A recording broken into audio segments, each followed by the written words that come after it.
Alrighty guys, so what is up and welcome back to another video here on the channel. So as you guys can see by the title and the thumbnail, in today's video I will be kind of doing like a little like travel vlog I guess, or like kind of like documentation of my spring break vacation of 2022. Let me tell you, it was very fun because if you guys do not follow my socials and did not know, for my spring break I actually went on Royal Caribbean's Symphony of the Seas, which was like a really big cruise ship, and we sailed to like a lot of like international ports and destinations and stuff, and it was a lot of fun, let me tell you. But in this video I'll be breaking all that stuff down for you guys. So without further ado, let's get right into today's video.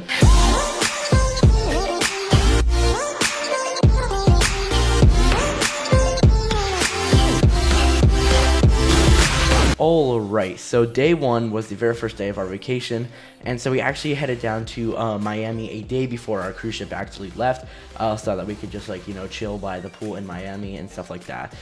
So day one, so we flew down on Southwest Airlines from Columbus, Ohio, and we flew down to Miami, Florida, and then we stayed at the Hilton Blue Lagoon hotels, which is actually like right across from the airport. And since you guys know that I like my planes, we could see like a lot of planes like taking off and landing, and I actually got a few pictures which you guys can see on screen right now.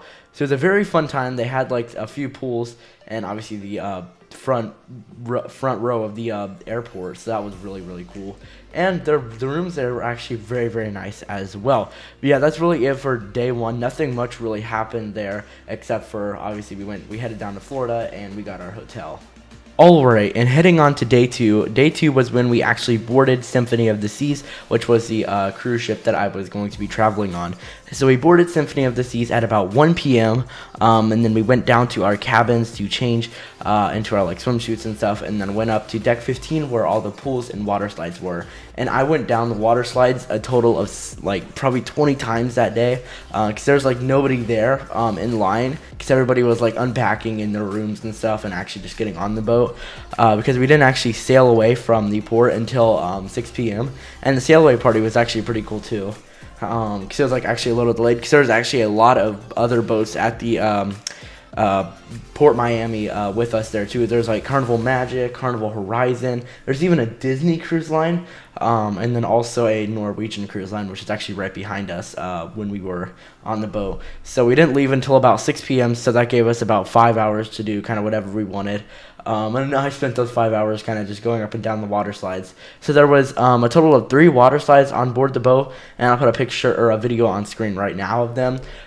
So those 3 water slides, so there was 2 of them that were racers, one of them was blue, one of them was yellow. They're just like kind of your average water slide, you know, nothing too fancy on them. And the other one was kind of like the toilet bowl slide. I believe it was called the Perfect Storm, if I'm not wrong. And that one basically, so you went like kind of like in a circle, and then you were like kind of dumped into like a big toilet bowl, and that was like really fun. That one always had the longest line though, so, but it was worth the wait, because it was really fun. So yeah, that was basically all I did on day 2, because really nothing else was open too, because I also had like zip lining and stuff, which I'll talk about in the next day. But all of that was closed for the day. But that's really it for day 3, or day 2 I mean. And then we we ate dinner at about 8 p.m. in the Windjammer Marketplace, which was basically kind of like a buffet. They had like a huge selection of food, which was very nice. Like they had an Americana side, and then they had like international flavors, and then like Mediterranean flavor or Mediterranean food and like seafood, and like they had a huge selection. It was a very nice restaurant. But yeah, that's really it for day 2. The next day was day 3, and this day was spent just sailing at sea, because we were going to Mexico for tomorrow. So yeah, this day was spent cruising at sea, and while we were cruising, I did a lot of activities on board the ship, including rock wall climbing, which is actually pretty cool, and then also they had zip lining, which was awesome, and also going up and down the water slides again, because the water slides, they never get old, and they're just like so much fun, you know. So that's really all that happened that day, or on day 3. Not really anything too exciting. And then we also ate breakfast, lunch, and dinner at the Windjammer, because I served breakfast, lunch, and dinner there. But yeah, that's really all that happened on day 3. Nothing really too exciting, since it was just spent at sea, so nothing too crazy. But now let's go ahead and go on to day 4. Alright, so day 4 was when we finally got into our first port, which was Puerto Costa Maya, Mexico. So we got into port at about 7 a.m. and our original excursion, which if you don't know what an excursion is, basically it's just like the activity that you book that you want to do when you get like off the ship. So our excursion that we originally had booked was a catamaran snorkeling one, which is basically we would ride on a catamaran boat and then go snorkeling somewhere in the ocean. But unfortunately, unfortunately that excursion was canceled due to high wind because the winds were like so freaking crazy when we got there. So we rebooked for a beach escape excursion, which was basically we just went to a beach and then just kind of like chilled there for a few hours and stuff. Wasn't really super fun, but I mean it's not really supposed to be super fun. It's just supposed to be like relaxing and stuff, I guess. And then we explored the city of Puerto Maya, and then went to our excursion at about 12 p.m. And then we later got on the boat after our excursion was over at about 4 p.m. as the boat left at I believe it was 5:30, something like that.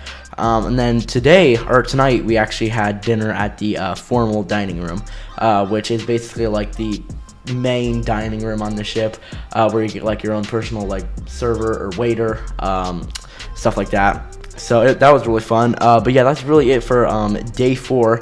Now let's go on to day 5. All right, so starting off day 5, we arrived in Roatan, Honduras at about 8 a.m. And then our excursion today was once again a catamaran snorkeling one, and we saw a lot of fish. So this time we actually did not get canceled out of our excursion, so we actually did get to go on a catamaran trip, which was actually really, really fun. And then after our excursions were over, we explored and went into some of the shops that Roatan had to offer. And then we later got back on the ship at about 3:30 p.m. and left port. I think it was like probably an hour later. And then I went up to do some of the water slides again because I don't think the water slides didn't close until like 6:30. So I actually had a lot of time to go up on the water slides while we waited for the ship to depart. And then dinner that night was once again in the Windjammer Marketplace, which actually probably might have been my favorite place to go on the ship. It just had like such a huge like variety and so much to pick from. So like there was something for everyone there.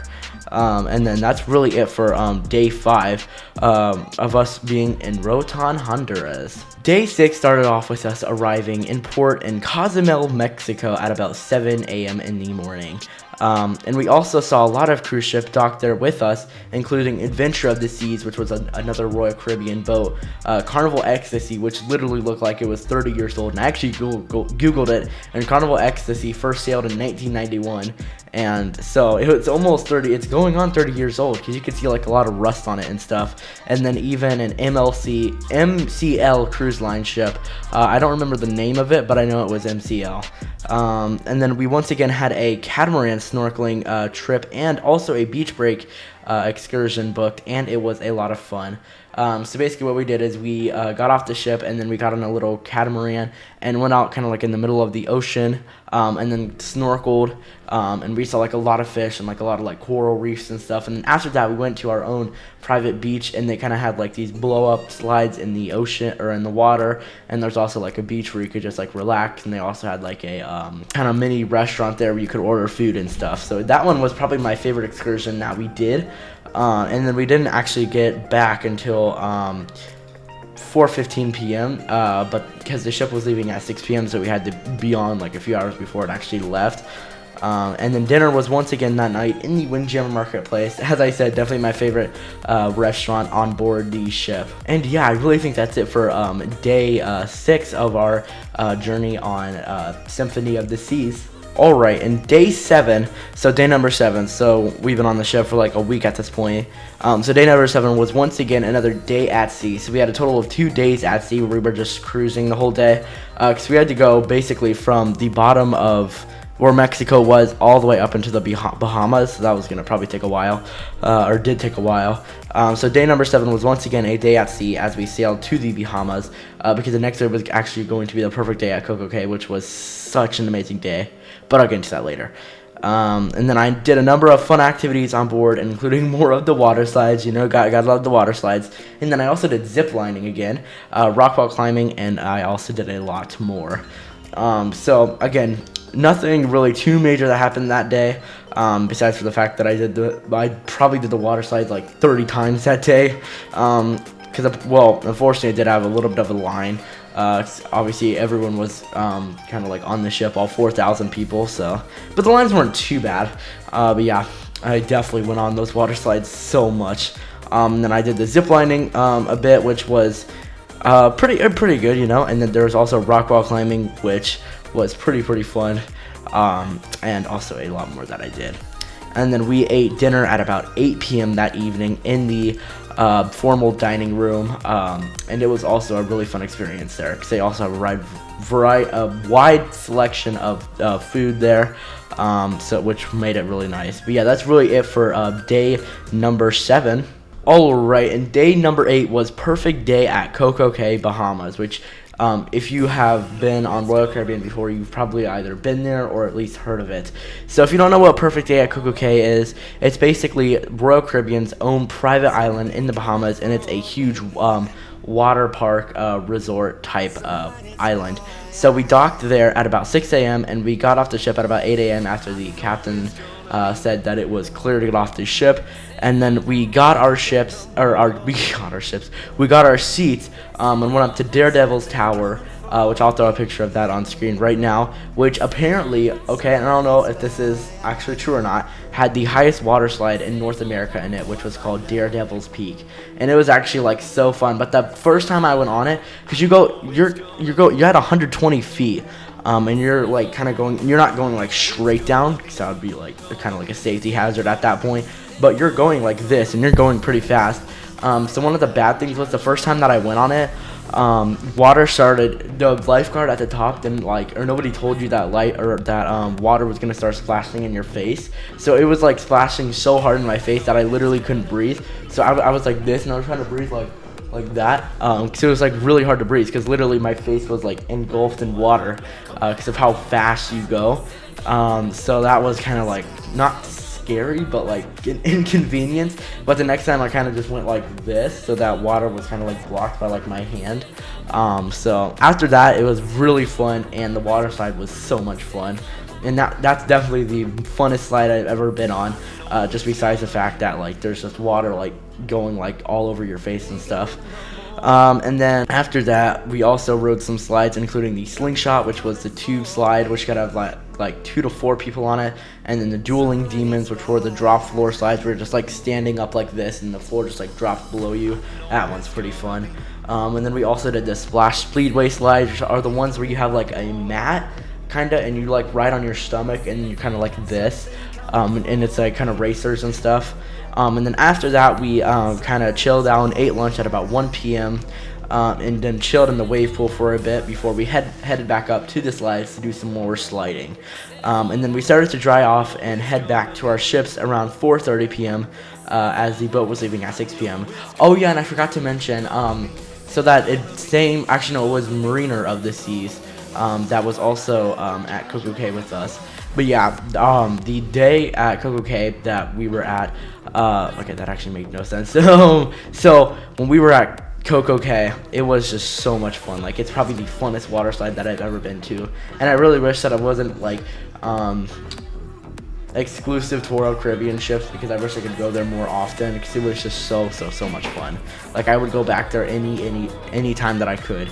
And I'd highly recommend, if you are booking a Royal Caribbean cruise, make sure it stops at Coco Cay, because you will not regret it, because it is just so much fun. And then dinner that evening was once again in the Windjammer Marketplace, since we were all tired and didn't feel like going to the formal dining room. And yeah, that's really it for day 8 of our vacation. Alright, and our last day, which was day 9, was spent in Miami, Florida. So we arrived in Miami, Florida at about 6 a.m.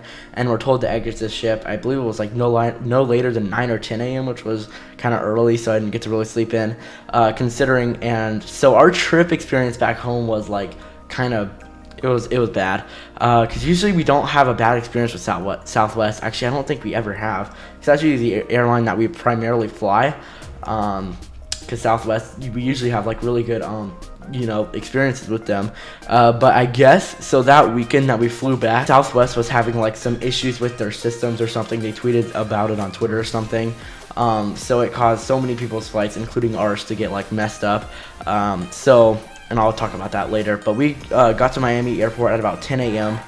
but our flight did not leave until 6:30 p.m. So we ended up spending like over 12 hours in the terminal, which sucked. And then also, so if you've ever been on a plane before, you'll know what I'm talking about. But basically, when you go into the airport, you go up to this like little kiosk, and then it prints your boarding passes and also prints your luggage tags so that you can get them like checked and then on the conveyor belt. Hopefully you know what I'm talking about. If not, just Google it. But for some reason, and as I said, with their systems being messed up, the kiosks weren't printing bag tags, so we had to sit in this line, and we were literally in line for 3 hours. I kid you not. We were standing in this huge line. I wish I would have got a picture of it, because it was literally the longest line I've ever seen. We literally were standing in line for 3 hours waiting to get our bags checked. And that was just to get our bags checked. And then we had to stand in a line for TSA, which actually wasn't that bad. And then by that time, we only had like 5 hours until our plane actually left. But our flight actually ended up being delayed until 9 p.m. again because of the system disruptions with Southwest system. And then we had a connecting flight in Baltimore because we went from Miami to Baltimore, from Baltimore to Columbus, Ohio. And our flight from Baltimore to Columbus, so our connecting flight was actually delayed too, but our original flight was delayed too much that we ended up just missing our Baltimore to Columbus flight. So we finally got on our Miami to Baltimore flight at about 9 p.m. and then landed in Baltimore at about 1 a.m. And then we ended up just getting a hotel that night and just kind of just resting and sleeping. And then that morning we ended up just getting a rental car and driving the way back home. The rest of the way back home, which was only like an 8-hour drive actually, so it wasn't horrible, because there wasn't any more flights from Baltimore to Columbus until Wednesday. And or until at least 3 days later, because it was Sunday that time when we missed our connecting flight, so we wouldn't have been home until the middle of the week, which was not really gonna happen. So we just ended up driving back home, and unfortunately our luggage did not make it home until Tuesday, which was like 2 days later after we actually got home. So that was kind of a little bit of an inconvenience, but I think that's really it for my 2022 spring break travel documentary.